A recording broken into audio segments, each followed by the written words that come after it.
Ladies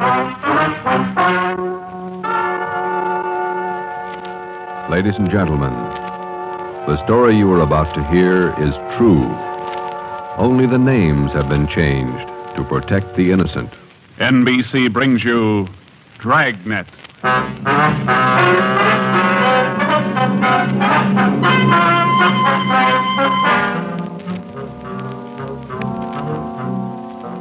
You're a detective sergeant. You're assigned to robbery detail. There's a potential killer on the loose in your city. 18 women have been beaten and robbed by this man. The newspapers call him the Werewolf. Your job is to get him. Dragnet, the documented drama of an actual crime, investigated and solved by the men who unrelentingly stand watch on the security of your home, your family, and your life. For the next 30 minutes, in cooperation with the Los Angeles Police Department, you will travel step by step on the side of the law through an actual case, from beginning to end, from crime to punishment. Dragnet is the story of your police force in action. It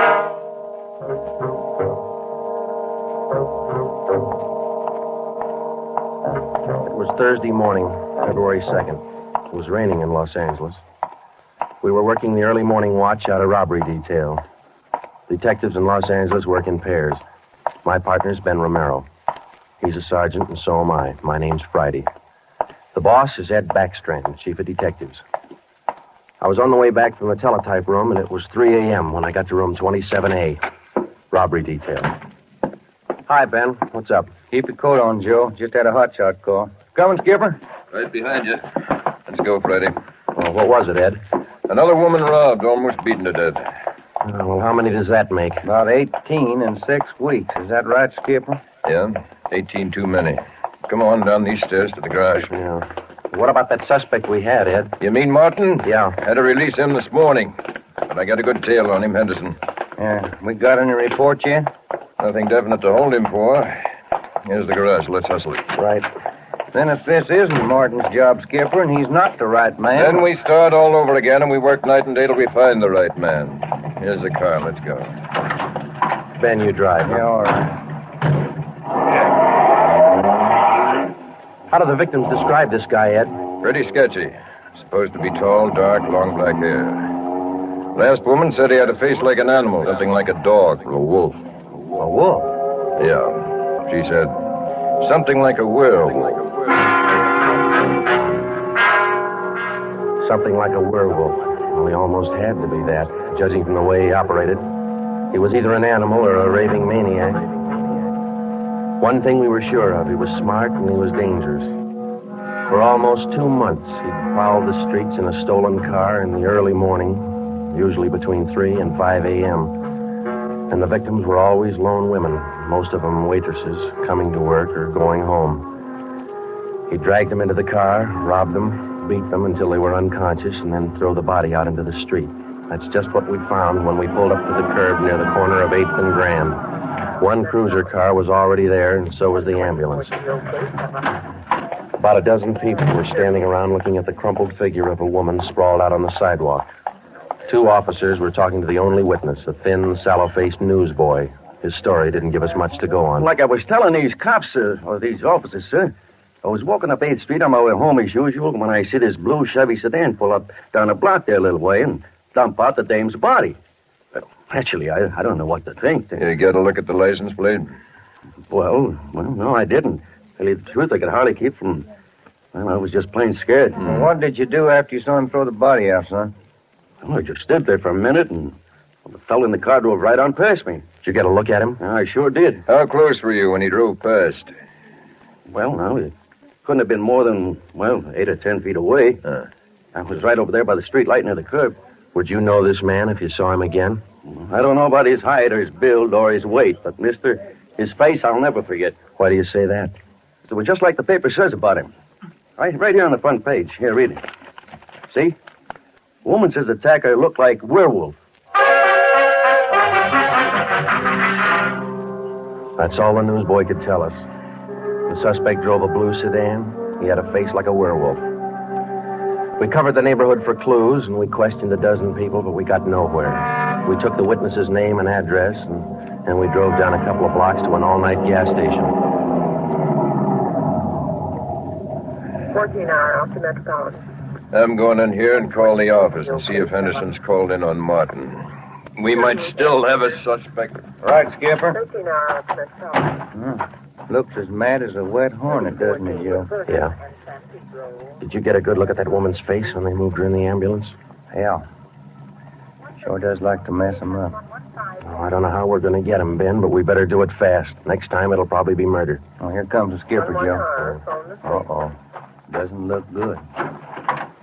What is it, Ed? Just talked to Henderson. He tailed Martin to a bar in Long Beach. He hasn't been out of his sight for 2 minutes since yesterday. Martin's clear. And we're right back where we started. Yeah, with one more half-dead woman in the hospital. Well, how about that stolen car, Skip? Wait a minute. Victim of Get that 211 radio and up. attack. Okay. Code 3. Ambulance dispatched. Code? Attention, all units. On Grand Avenue between Venice and Washington.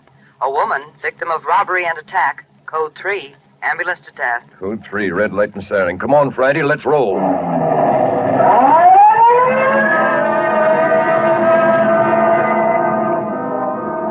We couldn't be sure, but it sounded like another one. 6 minutes later, we were there. Same story. Werewolf. The next day, the chief ordered the number of cruiser cars doubled in the Central District. This was for the early morning watch with plainclothesmen to back them up. Then the newspapers played it big, and in 2 days, the story was on the front page of every paper in town. Maybe that should have made the werewolf lay low, but it didn't. Because at 4 o'clock that morning, while Ben and I were patrolling with the other cars, he got his 20th victim. Attention, all units. Whittier between Soto and Matthews. A woman, victim of 211, an attack. Code 3. Ambulance dispatched. Here's a report on that blue sedan he used the other night, Joe. Found it out on Anaheim Telegraph Road. Any luck with it? Not one fingerprint we can use. Anything else? Nothing. Well, how about the auto theft detail? Same old story, Joe. He steals a car, uses it once, and then drops it. Never leaves a thing behind. Well, that's great. We're sure moving fast. How about that big guy you picked out of the lineup this morning? Oh, I checked his alibi. It's perfect. Now we haven't got even half a clue. Yeah. Well, come on, let's check with Ed. He's instructing the policewomen on a plan for tonight. All right. Now you've heard the report. You understand how the suspect operates and what you're to do. I think so. Remember, all of you forget you were ever policewomen. Change the way you walk, the way you carry yourselves. That's the part you're playing, all right? Okay. And be careful and don't take any chances. All right, Freddie. Okay, Ed. Now, just to make sure you look the part, we're spotting each one of you at different restaurants and coffee shops throughout the Central District. And from 7 o'clock tonight until daylight tomorrow, each one of you is going to be a waitress. You got that? Yeah. Okay, Ben, you want to give them their assignments? Okay, Joe.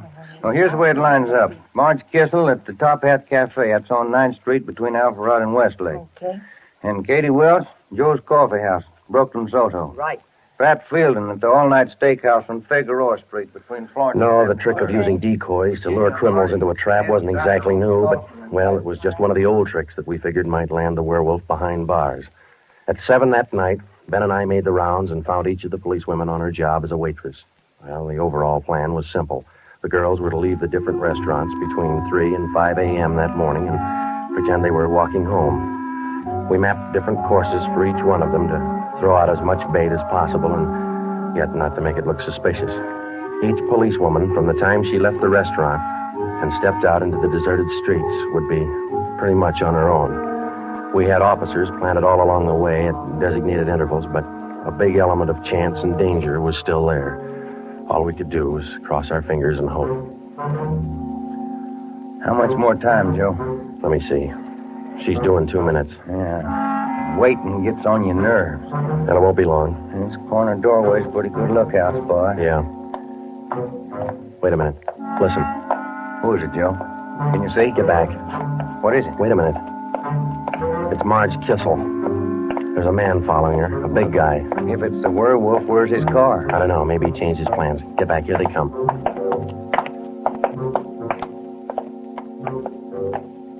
You get a look at him, Joe? Oh, pretty good. Not too suspicious. Might be coincidence. Well, I got a pretty good lead. Come on, let's go. Stay back in the shadows. Hey, Joe. So where'd the guy go to? I lost him. A little coffee shop up in the next corner, see? Take a look. Oh, yeah. He's opening the door. He's turning on the lights. Yeah. Looks like a false alarm, Joe. Well, let's check him anyway.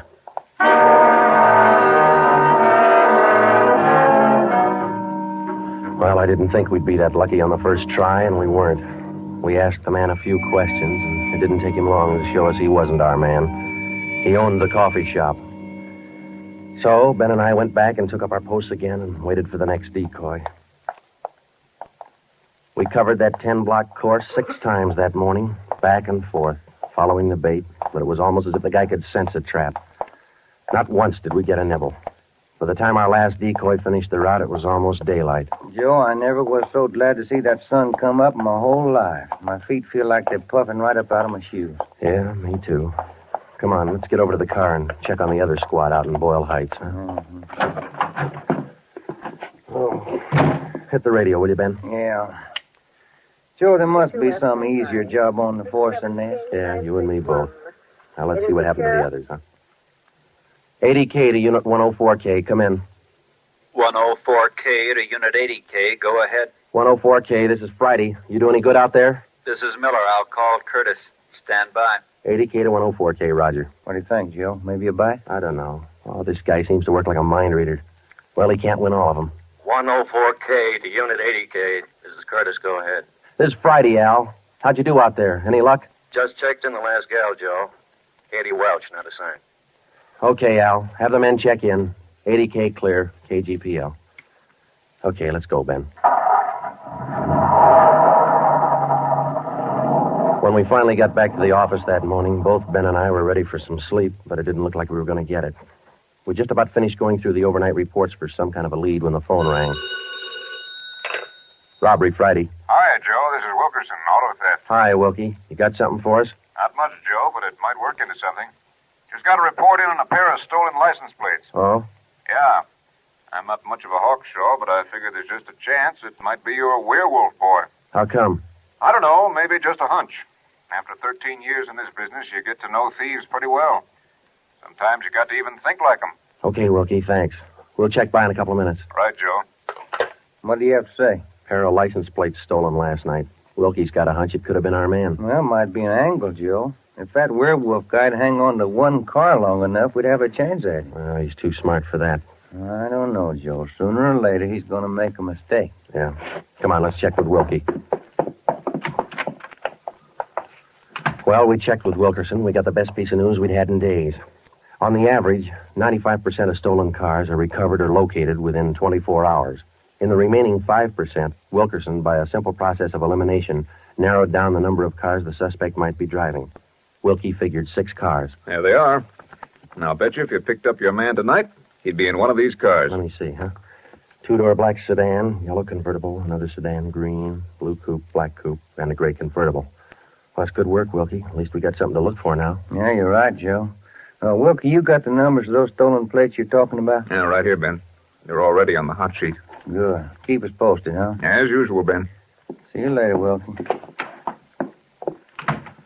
That's a good break, Ben. Something to keep us busy tonight. Tonight? What do you mean? We're setting another trap. Same thing as last night. Same police women, same everything. Well, only this time let's hope he steps into it. You know, Joe, this werewolf character's getting me mad.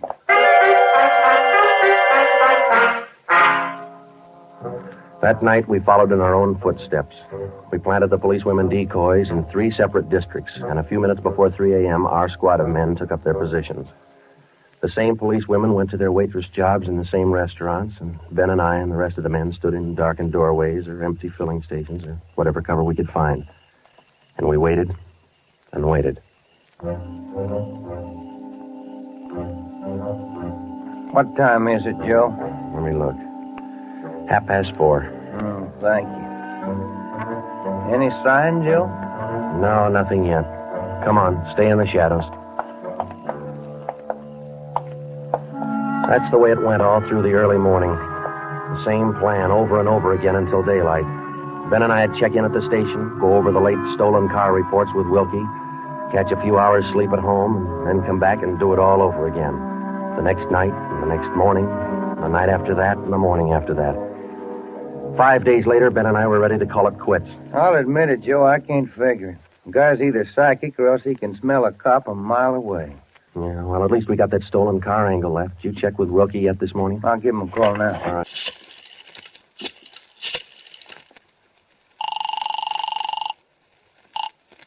Auto theft, Wilkerson. This is Ben, Wilkie. You got anything for us this morning? Yeah, just going to call you. You fellas ought to let me solve your cases for you. Why? What'd you get? The boys picked up 3 of those 6 stolen cars since late yesterday. Great. Now, what does that leave us with? Well, here are the 3 still missing. Yeah. 4 X-ray 763. Yeah. 5-6 Young 342. Uh-huh. 6-1 Robert 385. Yeah. Got those? Yeah, thank you, Wilkie. Check you later. Good news? Remember those 6 missing cars? Yeah. Wilkie says the boys found 3 of them since late yesterday. Here's what's still out. The blue coupe, the yellow convertible, and the gray convertible. Yeah. Well, this feels like the right track for a change, Ben. Righty. Romero, got a minute? Sure thing, Skipper. Come on, Joe. What do you got, Ed? Woman out in Hollywood just called in with this. She said she walked down to the corner from her house last night to mail the letter. On the way back, a guy pulled up in the car and tried to drag her inside. Any description? Big, heavy set, dark, same thing. Well, how'd you get away from him, Skipper? She said she started running as soon as he made a motion toward her. When he saw her run up the steps of her house, he jumped back in the car and took off. Well, how come she didn't call in before this? She hasn't got a phone. She's ready to leave the house again till this morning. Sounds good, Chief. You got her address there? Here you are. Mrs. Tom Burdick, 1237 Wilcox, apartment 10. Come on, Ben. This might be what we're looking for.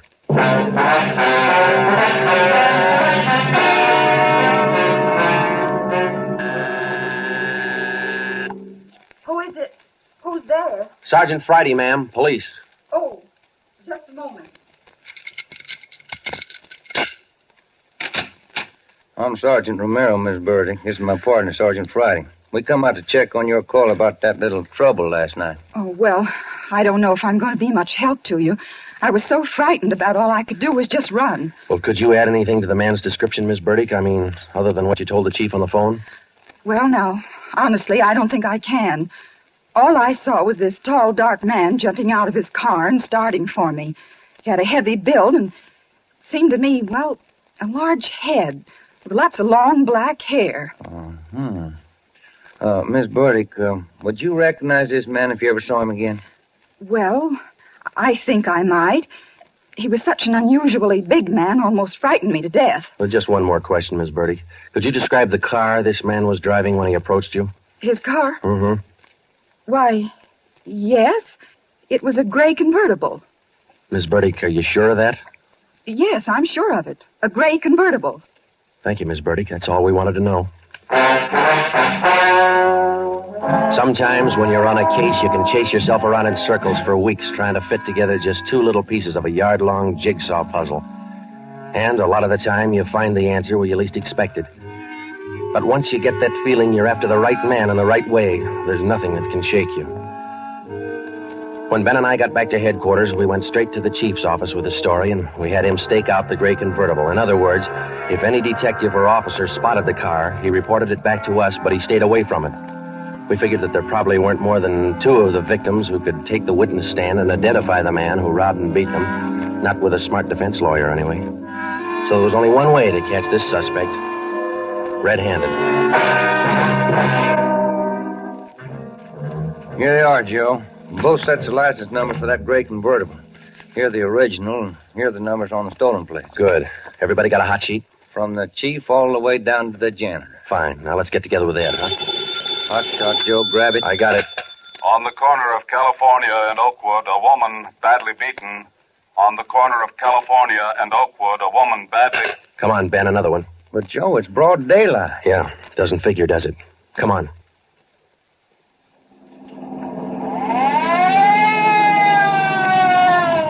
That vacant lot over there, Joe.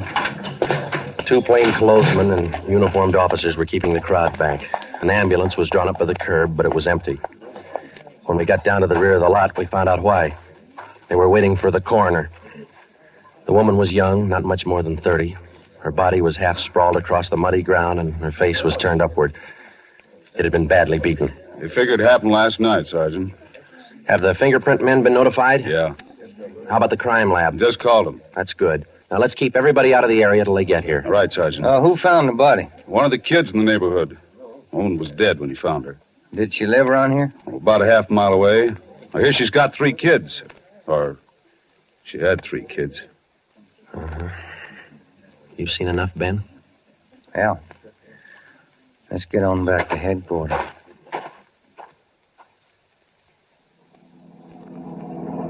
All the way back to headquarters, Ben and I planned our next move. And by the time we got to Ed Backstrand's office, we knew exactly what had to be done. When we told him about the Werewolf murder, he didn't say a thing for a minute. He just stared across the room at the calendar on the wall. Then he brought his hand down hard against the desk. Friday, Romero, I'm only going to say this once, so get it straight. That guy's pulled his last job in this city. He's through robbing and beating women, and he's through with murder. I've given you time to track him down, and now I want him in. No stalls and no excuses. I want him.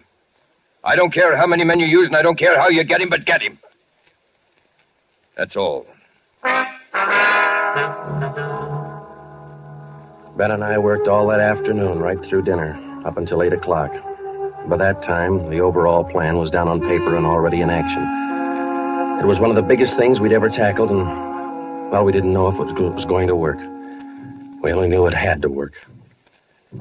We had a squad of 65 cars to stretch out over 40 square miles of the city in one big dragnet. The blockade itself would be stationary most of the time, and working inside it would be 2 cars, 14 policewomen as decoys, with 2 plainclothesmen assigned to watch each policewoman.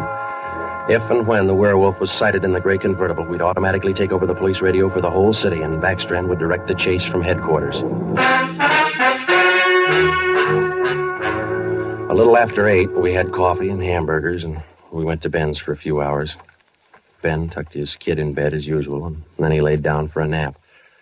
I talked to his wife until I dozed off in the chair. At 11:30, she woke us up. I combed my hair and put on my coat. Cops' wives are like everybody else's. They worry. When we met Ed at headquarters, we did some last-minute checking on details with Backstrand for about a half an hour, and then we were all ready to go. By 5 minutes past 2, half the Dragnet crew pulled out of the police garage and scattered over the city to their places. By 2:35, the other half pulled out, and a few minutes later, Ben and I followed. At 3 minutes to 3 that morning, Backstrand took over communications and checked every car in the operation. Stand by. 617. It was a good start. Every man in his right place by the right time. The trap was set. All we needed now was to find our suspect, the Werewolf, inside. Control 4 to Unit 80K. Control 4 to Unit 80K. 80K to Control 4. Go ahead. This is Backstrand, standing by. 80K, roger. Clear. KGPL. Okay, Ben. Now let's go find him. I got a hunch, Joe. Let's try the Wilshire district first. Sounds all right to me. Let's go.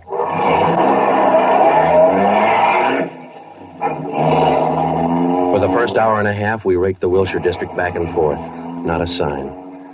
Then about 38 minutes past 4, we headed back for the downtown area and parked in an alley where we could double-check on one of our policewomen decoys. Here comes one of the gals now, Joe. Pat Field. Bet her feet are almost as tarred as mine. You see anything else, Ben? Nothing. Quiet as a church. No, wait a minute. Car just turned the corner. Heading up in the same direction she is. Joe. Joe, it's slowing down. Wait a minute. It's pulling up beside her. It's a gray convertible. It's him, Joe. Come on. Ben, get down. He sees us. He's got a gun.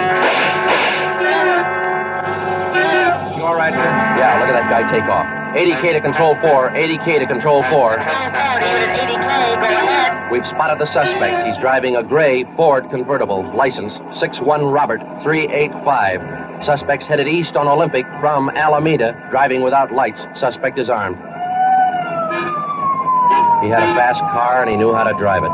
We almost lost him twice.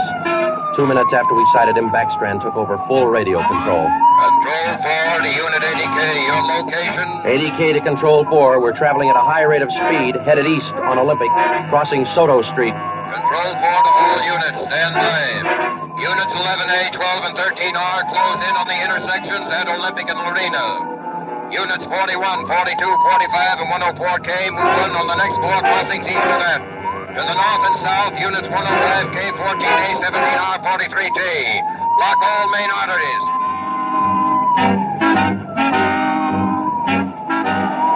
In the next half hour, the 65 cars in the Dragnet had pulled in like a noose around a 5-mile area. Ben and I hoped it was just a matter of time. Unit 80K to Control 4. Control 4 to 80K, go ahead. He's headed north on Fresno Street, crossing Whittier Boulevard. Attention all units. 80K now pursuing suspect north on Fresno from Whittier Boulevard. Units 15, 105K, 11R, and 18A block off the intersection on Fresno and 4th. Hey, Ben, up there ahead. What's he trying to do now? Look, he's turning around. Yeah, and he's coming right for us. Watch it, Joe. Look out! Pretty close. 80K to Control 4. Control 4 to 80K, go ahead. Exchanging shots with suspect. Watch it, Ben. Here he comes again. Sure likes to use that gun, doesn't he? Sure does. Hey, Joe, look. Look, he's turning east. He's running for Hollenbeck Park. Yeah, 80K to Control 4. Control 4, go ahead. Suspect just drove up over curb and into Hollenbeck Park. Control 4 to all units. Control 4 to all units. Converge on Hollenbeck Park. Suspect is in the park. He's armed. Use caution. Code 3.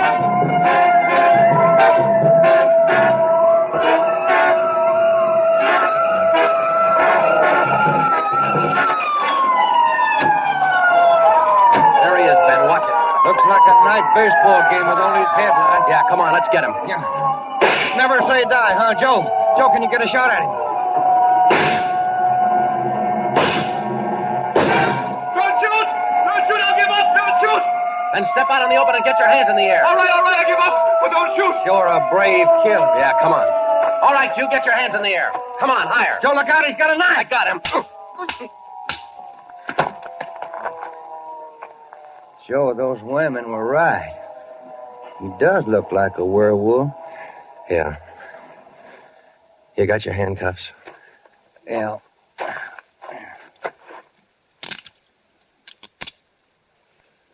Okay. Got a cigarette? I've been out for an hour. Little place across the street. Maybe we can get some there. Okay. There's the crew from the 41R. Hey, fellas, take him into robbery, will you? Okay, Friday. I think there's a vending machine in there. Uh-huh.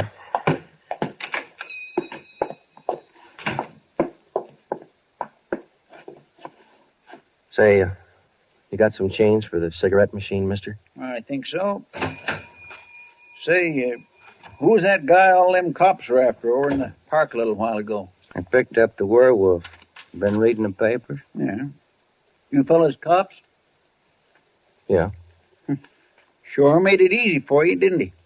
All you cops had to do was surround the little fella in the park. Nothing to it, huh? Yeah, that's right, mister. Nothing to it.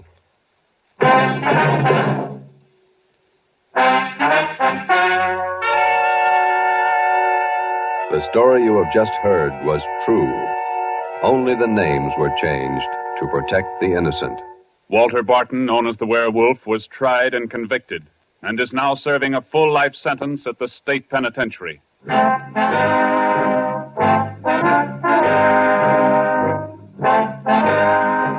This has been Dragnet, the third in a new series of authentic cases from official files. Technical advice for Dragnet comes from the office of C.B. Horrell, Chief of Police, Los Angeles Police Department. Tonight's program is dedicated to Sergeant Mario Victor Dairo of the Los Angeles Police Department, who, on the morning of January 1st, 1943, gave his life so that yours might be more secure.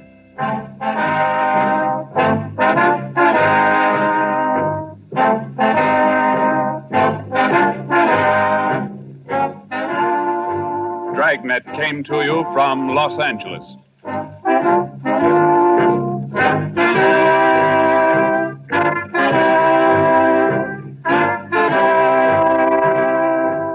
This is NBC, the national broadcasting company.